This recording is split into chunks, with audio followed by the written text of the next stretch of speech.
welcome back our first speaker, CARYS SHANNON. CARYS is a very experienced teacher, teacher trainer, performer. She has credits, professional credits in writing, in theatre, many years experience as a teacher of pre-primary and primary level.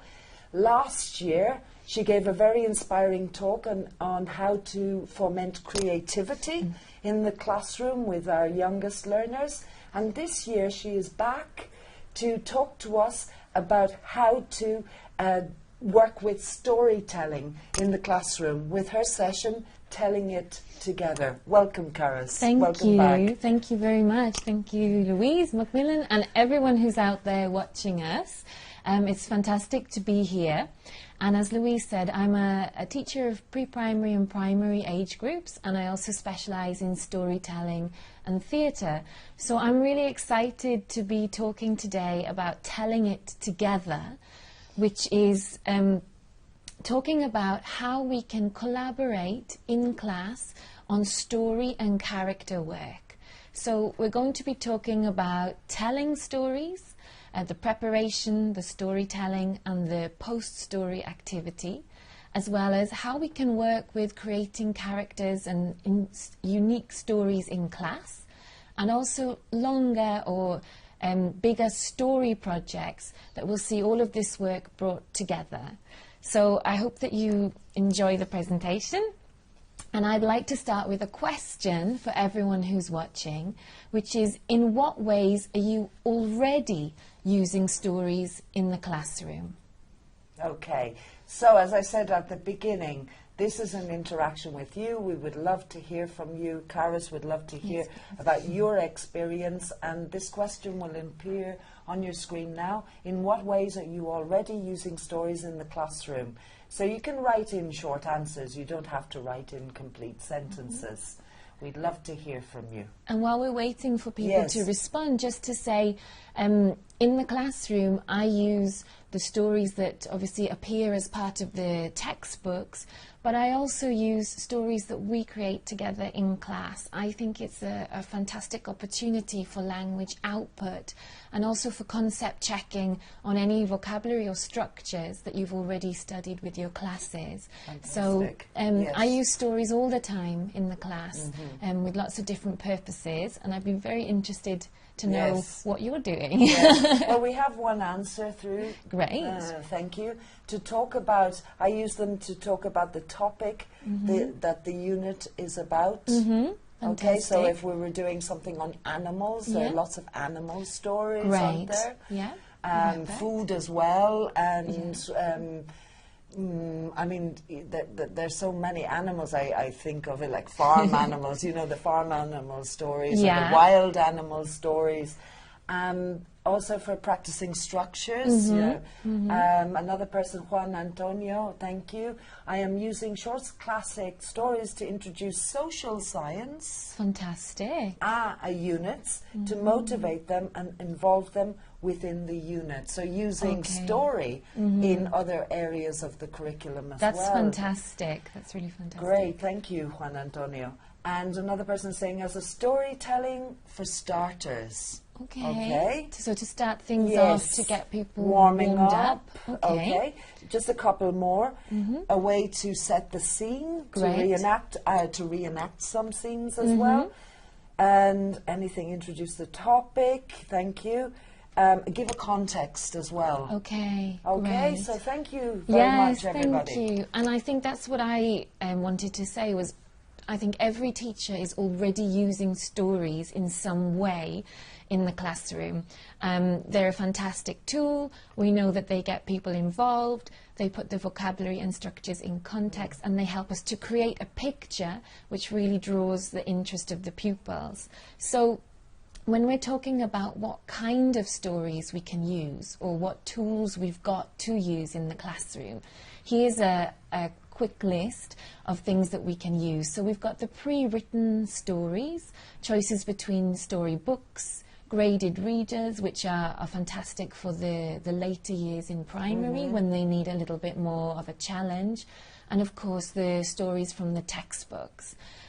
We've also got a lot of online resources that always need to be checked carefully, but animated stories are great, and I usually prefer to do the narration myself, but to use the animation to keep the pupils' interest.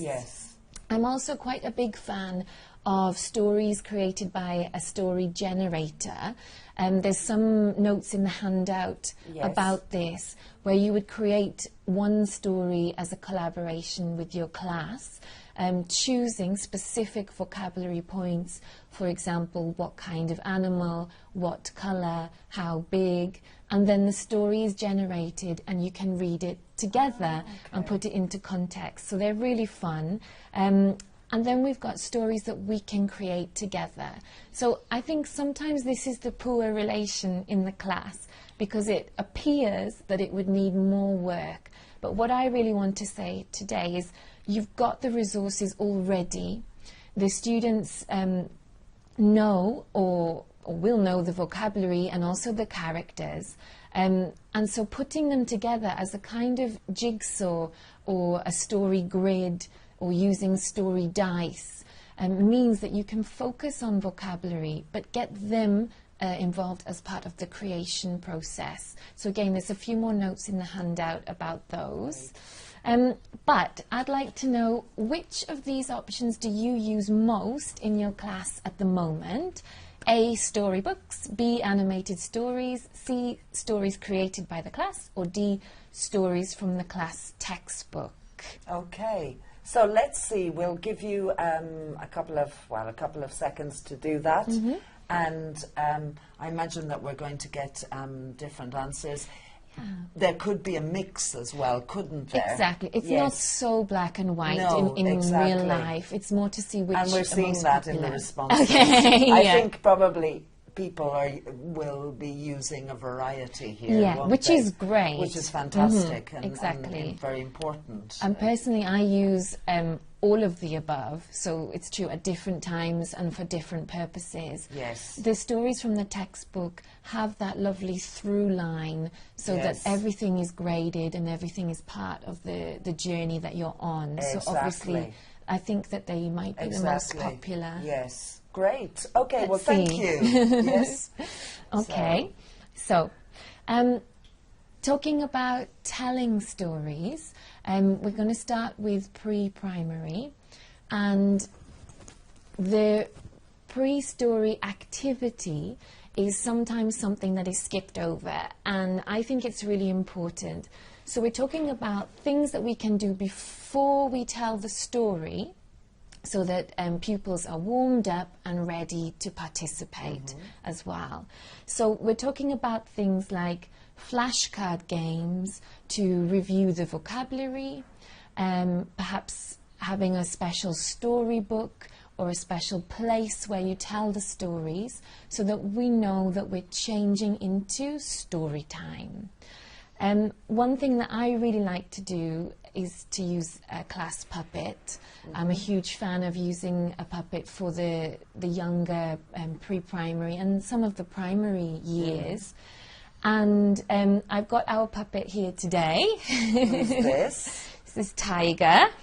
Okay. So here he is. Hello, everyone. Hello, Tiger. So one of the things that I would do to warm up for story time is to get Tiger out of his place, or to ask the pupils to call him. So to say that we're going to have story time. Can you call Tiger, please, Louise? Okay. Tiger. Hello, Tiger. No, it's not loud enough, I'm afraid. Oh, okay. Tiger! Okay, there he is. So he only comes out when he's absolutely sure that they want the story. He's also a great helper with the flashcards, taking them, sorting them, and also turning the pages of the storybook. The puppet is a great focus, and pupils love to focus on the puppet, so you can really use him or them to help you tell the story. Then during storytelling time, it's a great opportunity to really encourage recall of vocabulary. So obviously you can do that by looking at the story first, perhaps going through the story and asking, what can you see? But I like to create a little bit more participation. So I think it's great to give a gesture or an action for a particular vocabulary item. For example, if we said beach, we put on our sun cream and say, beach. So that every time in the story, when you say the word beach, your pupils have to go, Okay, and you can use that for any vocabulary item. It keeps them engaged and involved. Obviously, you can point to the pictures and ask them what they can see, but that takes them out of the story a little bit. So I quite like the participation. Post-story activities. So I tend to ask students to tell me what happened in the story and allow them to report back using language 1, especially for the younger students, not so much later on, no. They can tell it in their own words, and then you can concept check anything that perhaps they haven't quite understood, or show the picture and ask, are you sure he's happy? And just check that they've understood the meaning. You can also ask them to tell the story again, but in a limited time. For example, tell the story in a minute, or tell the story in 30 seconds for older groups, which is really, really fun.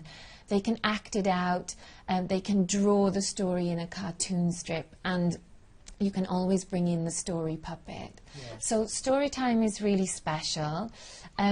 For the older age groups in primary, there's a huge host of things that you can do with the story. We've talked about acting it out again, but also changing it so that someone is narrating the story and the rest of the group is acting it out. You can also arrange a hot seat interview where one person or one imagined character is put into the hot seat, and the rest of the class has to ask them questions. So ask them, why did you do that? Or where are you? What are you doing? Do you like this? And that's a really nice way to see, one, if they've understood the story, and two, what other things they've imagined in their version of the story for those characters. A great idea is a news report where you've got someone as a camera person, an interviewer, someone with their clapperboard, and the scene being reported as if it was news. Telling it in their own way, as always, is good. And also, particularly for older groups, working with a different ending. So what would have happened if this had been done differently? Or what would you like to have happened in the story? And I think that's one where they really get involved in the fiction of it. So I'd like to ask everybody, what do you think stories can offer as part of learning a language? So what value does using stories have in the classroom for you personally, or your general view? Yes. Okay, so again, this is another interaction.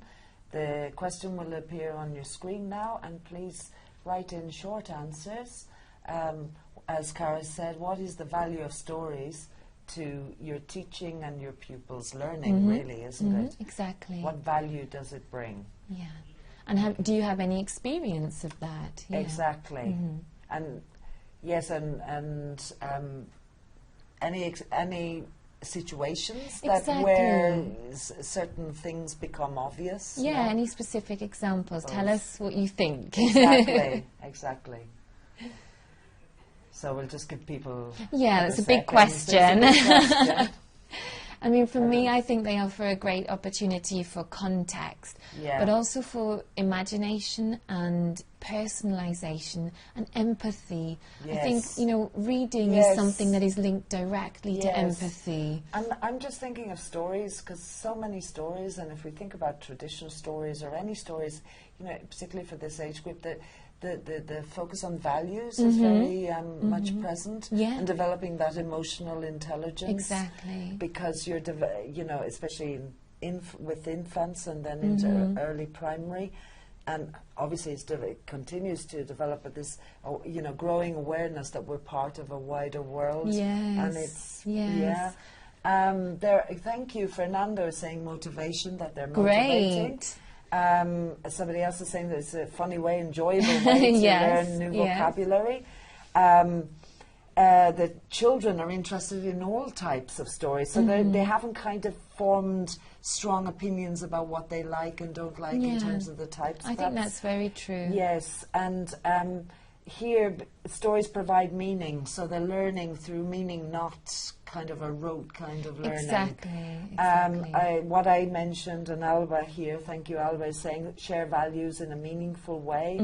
Absolutely. And somebody else is saying it helps to connect language with content and other skills. I think that's it. Such as social, emotional development. And it depends on where, you know, where those pupils have an opportunity to practice what they're learning. This might be their way of contextualizing all of that vocabulary and structure and experience in one place. And it's a way of integrating everything, so that learning isn't kind of separate blocks. Exactly.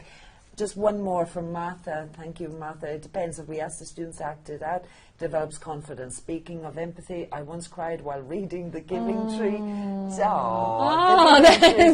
That's lovely. My class. Thank you, Martha, for sharing that experience. Yeah, and I bet that was a really special experience for them in terms of understanding the meaning of that story. Absolutely. That's fantastic. Absolutely. And one last point, if you will allow me, because I think it's also important. Somebody is saying real usage of English. Yes. So it's contact with, And more so once we start to introduce dialogue. Exactly. That we're thinking about how people really speak. And I think the story activities that we've just mentioned help to process that dialogue and for it to come out in a spontaneous way. Yes. And I think spontaneous production is something that I'm always talking about, but spontaneous production is so important. And obviously can be corrected, but that we know that the context is correct and that they feel those words in the sense of the meaning of them. So, we're going to move on to talk about creating and exploring characters, which I love. Here we've got the two extremes. One which I drew. I think you can guess which one. A very simple stick man, and then on the right we've got our known tiger character. So what I wanted to say is that working with characters doesn't have to be complicated. It can fall anywhere in between those two extremes, if you like. We've got a published character and we've got a rough pencil-drawn stick man or stick person. And we may combine both. Exactly. So there's this whole spectrum there, which includes everything from drawing, painting, using photos, taking photos from magazines, making a collage to create a character, using an avatar, which we talked about earlier, and then getting to something that's more complete, using a recognized character. So just to talk about why, you know, what's the use of using them, my bottom line is that it's memorable. I think what I'd like to see more of is a connection between the class, the pupil and home. And I think when a pupil has a real relationship with a character, that they feel that they have some ownership over them and some part of that process, then they don't forget that. They remember the details, they remember exactly what they've said that character was doing or what they've read about what that character was doing, and they can also talk about that. If you teach primary age children or pre-primary, or you have primary or pre-primary age children, I think when a child makes a new friend, they often run home and say, guess what? I made a new friend today. He's got blonde hair and he says I can play football. And that's what we're trying to go for with these characters, is we want them to be as close and as memorable to pupils as a friend that they have at school. So there's lots of skills that are covered. Consolidation, creativity, writing, and also the collaboration, the teamwork that goes into these exercises. So, I use characters in my class quite a lot. I'm a huge fan of story work, and I have a High 5-1 class who are between 6 and 7 years old, and we were studying Unit 5, which was about farm animals on the farm. The structure that we were looking at is can or can't do something. For example, cows can't swim, etc. So you can see the page here from the pupils' book. And one thing I talked about in the previous webinar is about giving choices and about building on everyday vocabulary from songs, from games, from other inputs, building all of that into your class. So what we had here is the key vocabulary: fly, swim, etc. But we've also learned lots of other vocabulary like play the guitar, ride a bike, sing a song, read a book. And what I wanted to do was to merge that together. So asking them, can horses play the guitar? Okay, so that they are putting what they've learned into context. So that's one option in terms of giving choices, but not just to stop there. So on the next page, I can show you some of the output from the students. I asked them to divide their page into 6 squares, and we decided that we would think of 6 characters. So, for example, a chicken. Okay, what's his name or her name? Okay, how old is he or she? What colour? Can he or she swim? Can he or she play the guitar? And what you can see in the picture is that their answers were all very different, very individualized, creative, and they really got into those characters. So that chicken that you can see at the front, the yellow chicken just here, his name was Ben, which was a name that had been heard, I think, previously in the book. He was big, he was 6 years old, he couldn't play the guitar, but he could sing really well. Okay, so when we were doing that exercise, the level of participation was extremely high, and the desire to participate was extremely high, because each pupil had chosen one character for each animal. So not just one animal and one ability, but those questions that you can see on the right, we'd ask those and they'd answered them, so that they now have a whole idea of something that they could talk about. And also their homework was to take this sheet home and to introduce those characters to their parents. So from memory, because obviously we didn't write the name and the age, but asking those questions to see if their parents could then elicit the same or similar information in English. And it was a really successful activity, because the pupils felt extremely excited about taking those sheets home, and the parents felt engaged with the work that was going on in class. So that's just one little example from the classroom there. So we talked about the choice between creating a character or using a character. So we're going to explore this a little bit more. I think the most important thing about the character that you choose is that they feel significant or memorable to the pupil. So if you feel like they like your character that appears in the textbook, but they're not particularly engaged with them, or if perhaps you have an older group of 5th or 6th primary, then it's certainly worth allowing them to create their own characters. You can choose if you make one class character together as a collaborative task, or if you allow students to make an individual character and you continue to work with this. So one of the things that using the characters in the class really encourages is prediction, hypothesizing.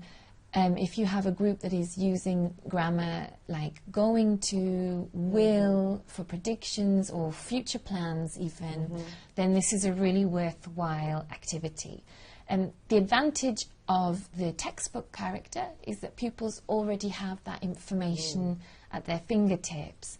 So everyone can judge it depending on their class and their individual likes and dislikes. And Louise and I are going to create a character right now. Okay. So you can see that we're starting with the skeleton of a very basic stick man. And I'm going to give you a pen, Louise. Oh. No pressure. Okay. And I'm going to ask you to just write words around the character as I ask you questions. Okay? So, for example, what colour hair does your character have? Can I just write? Yeah, just the word, exactly.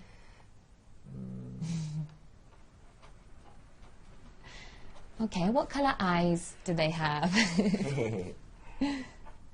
Blue. Are they tall or short? Tall.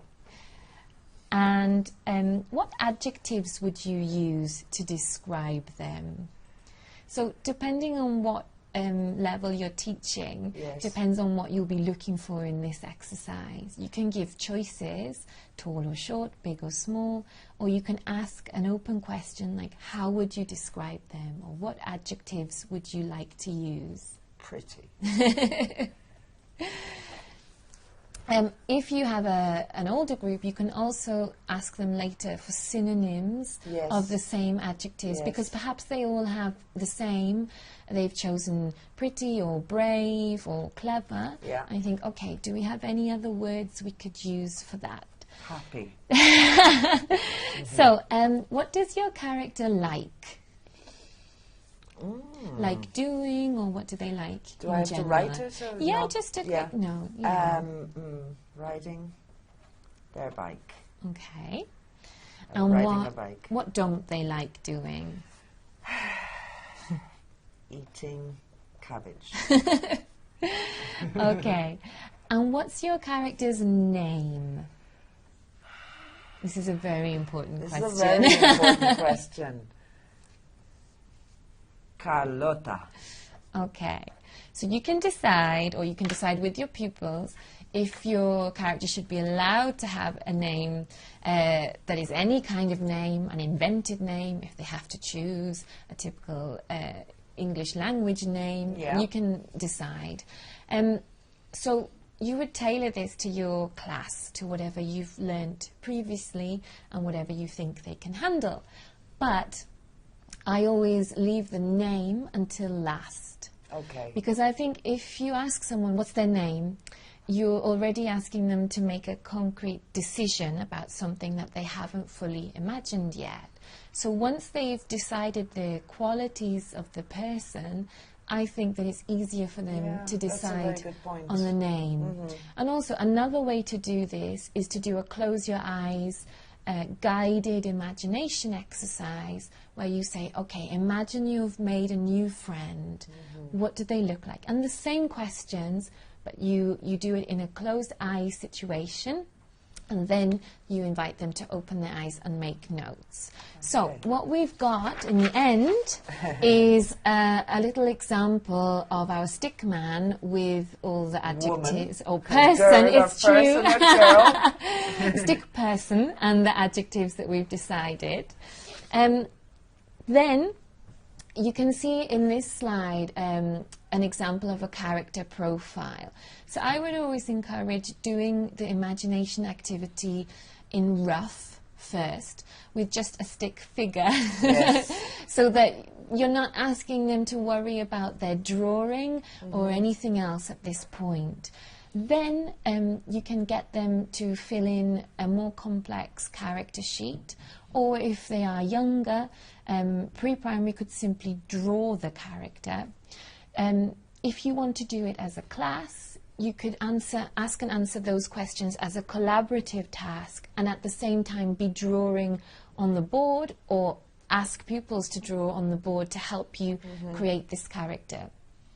What I like about doing the drawing later is I think it takes the pressure off. So you're not worried on if it looks good, or if if your stick person really is pretty.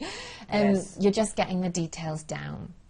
So once you've done that, if you've used a collaborative task, you can ask them to turn their sheets over or cover the board and do a quick recall activity to see what they can remember. So there's different ways to use these characters, and one is to simply put them in a situation and ask what's happening. It's more appropriate for older age groups, but it's a great way to elicit a lot of vocabulary. And there's an example here from a great website that you can actually draw and animate your stick person. It's really fun. Okay, so you can also play hot seat, which we talked about earlier. Yes. You could even simply take the picture and put it in the seat, in the chair, so that they have an idea of who they're asking the questions to. You can put the puppet in the chair, or you could put a pupil in the chair and ask them to pretend to be that character. One thing that I like doing if you use the textbook character is, for example, we have our textbook here that we're using, which I'm going to give to my pupil. Oh, okay. Oh, I'm in the hot seat. You're in the hot. Well, Tiger's in the hot seat. Oh, Tiger's in the hot seat, and I want to know if Tiger has a pet. Okay. So I might ask the question as Tiger, have I got a pet? Or I might ask it as a teacher, has Tiger got a pet? If the pupils can't remember, or simply as a good word finding or reading activity, I would say, okay, so can you go to page 20 in your pupil's book and find out, has Tiger got a pet? Okay. 30 seconds. Go! Go. Yes, he has. Yes. A kitten. Yes, correct. Okay. So a very simple example, but you can use it in lots of different ways. With older groups, you can use it to fact check first, but then you could also encourage critical thinking. So how is X feeling on this page? Or why is this person's scared in this moment? And I think that's a really nice way to develop reasoning and empathy skills. Okay. So putting our character in new and imagined situations and asking them what we think they would do. And you can do that with flashcards, with projected images, by drawing on the board, and ask pupils to say a response, to write a response, or to draw a happy or a sad or a scared face if it's a younger group. So, have you used any of these ideas already or successfully in your class? If yes, which ones? And if no, which ones would you be interested in trying out? Okay. So we'll give you half a minute to answer this question. Have you already used any of these ideas successfully in your class? If so, which ones? If not, which ones would you be interested in using? And if you want to share in any ideas that you have used in class which haven't been mentioned here today, and you think that they are successful in helping your pupils to engage and be motivated and help their learning, please do share your ideas as well. We'd love to hear from you. Perfect. So we've got one answer in, which is character. Okay. Okay, great. With lots of exclamation marks. With good. Lots of yes. Excellent. It's fun. Okay, great. Let's see, I will just scroll up a little bit. Okay. Yeah. And I just say, I've used all of these in my classes, and you can level them up or down depending on the age group, and I think they get a really good response. And even with the younger ages, don't be afraid to try it out. Yes. I think they're used to drawing themselves and their families, but they're not used to being given the opportunity to create something. You could also do it with monsters or animals if you want to give them a theme specifically to use. Exactly. Martha, thank you. I would read the story to the students without showing them the pictures, then ask them to draw the character. That helps them to focus. That's a fantastic idea. That's a really good idea. So they're basing their character on the information that they've heard in the story. That's great. Thank you, Martha. And for we've got also, I would love you to use the hot seat with the new character. Do it, so it's please fantastic. do it. Absolutely. And somebody else is saying, I've never used a collaborative task creating a class character. So obviously they've been, their interest has been inspired there. And many thanks for your practical inspiration ideas. Okay. Thank you. No, I haven't yet, but I'd love to try to draw and create new characters, since I noticed they really like them after using apps like Kahoot. Exactly, we've got things like Class Dojo, yeah. Exactly. And I think it's that personalization, and as well the making a game of things, making an avatar is something that is really, really rewarding. So thank you. Yes. Also, if you have large classes and you're worried about doing the collaborative task, you can use obviously turn-taking, voting systems, lollipop sticks with names on to decide, as ways to avoid any. But I wanted him to have brown hair. Yes, I know, and any kind of conflicts. And just one, because I would like to. Anna is saying, I would like to create, thank you Anna, I would like to create a character. I asked different endings with the 6th graders, having alternative endings. And finally, this is one person's experience. Once I tried to invent a story with them, but it was a disaster. But don't give up. Don't give up, never give up. They were 4 to 5 years old. Okay, wow. And it was only once. Try it with different tools. But they use lots of puppets, and they obey the puppet more than they obey the teacher. Use the puppet, that's no problem. Okay, thank you. So just to finish off, we're thinking about projects that use all of these ideas, storytelling, and getting the maximum out of that in terms of output, but also creating these new characters or individual characters, or using the textbook character. So one way is to, if you've created a new character and you're working on them throughout the year, to compile that work into a book, bind it together and ask them to create a cover and present those to the class. New adventures are great, particularly for older students, creating comic strips, telling their stories to each other and acting out the stories. One thing that's not on here, but I also use, is asking them to photograph their character in different places, perhaps on a weekend with them on holiday or during the summer, which leads quite nicely to a diary project. So a diary project is so versatile, a great way to practice different tenses. It can be done in the present tense, or it can be done just by drawing if you're working with younger pupils.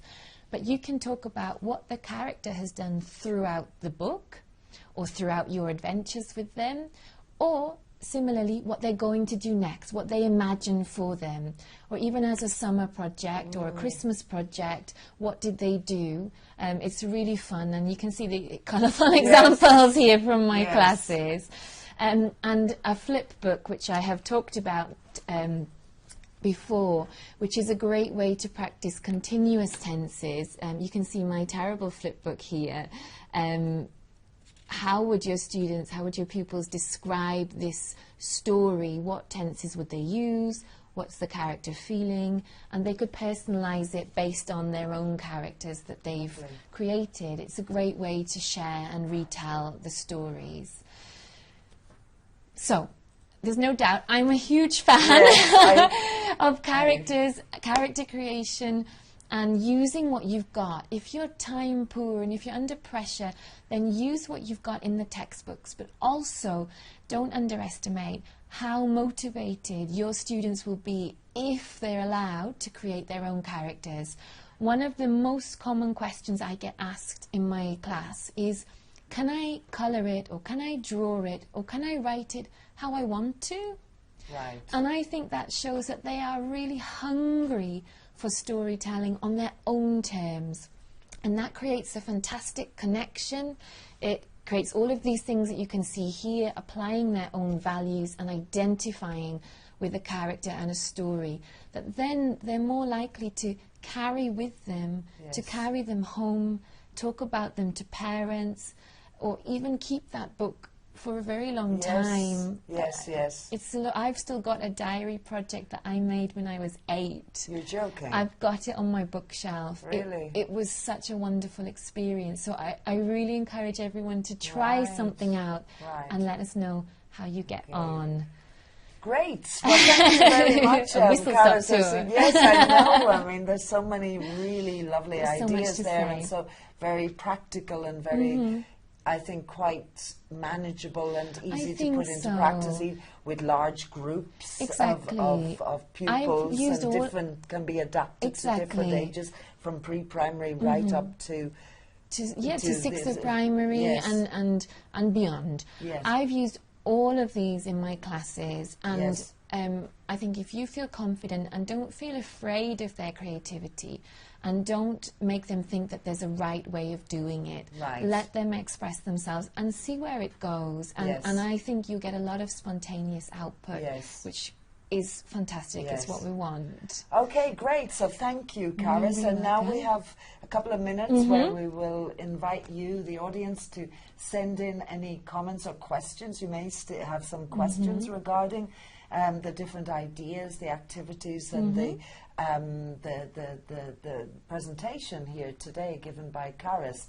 There is somebody saying thank you for your great ideas. You're Martha, welcome. thank you. Great talk. So many good ideas. Thanks a lot. Do you know any good site for a story generator? Yes, there's actually a link in the handout to a British Council story generator that uses fairy tales and Halloween stories. Lovely. I really recommend it. It's fantastic. I struggle to motivate them to speak in English, to keep on using Spanish. Help me, please. Okay, well, there's lots of different ways to do that.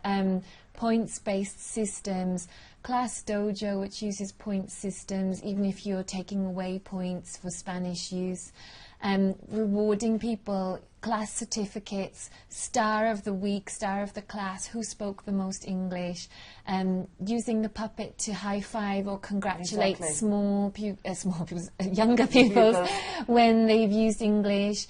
Reformulating. Exactly. As a teacher being the model. I mean, it's true that in language learning that you need a lot of exposure to become... I think positive reinforcement is the most effective way, and I think particularly primary age pupils, when they see another pupil being praised for using English, they'll understand really quickly that that's the way forward. Great. If you combine that with any points, stickers, rewards, you know, simple gestures, then I think they'll respond to that really well. And just one final question from Alba. What if I, thank you Alba, what if I ask students to draw the character of their partners while they describe its information? Would that be demotivating for them? I think try it out. I think what's important with the character, if they're going to use it for more than one class, is that they feel a sense of ownership of the character. So if you're going to use this character throughout the term, then perhaps it's better that they draw their own character, because then they've chosen it. If you want to try out the activity and you're using it in one class as a vocabulary activity, then absolutely by all means get them. Exactly. Okay. And try it out and see what works. Yes, exactly. Okay, well, thank you very much. Thank you so much. Thank you, everyone. Questions. Thank you, CARYS. A pleasure. Hope to see you again next year. I hope so.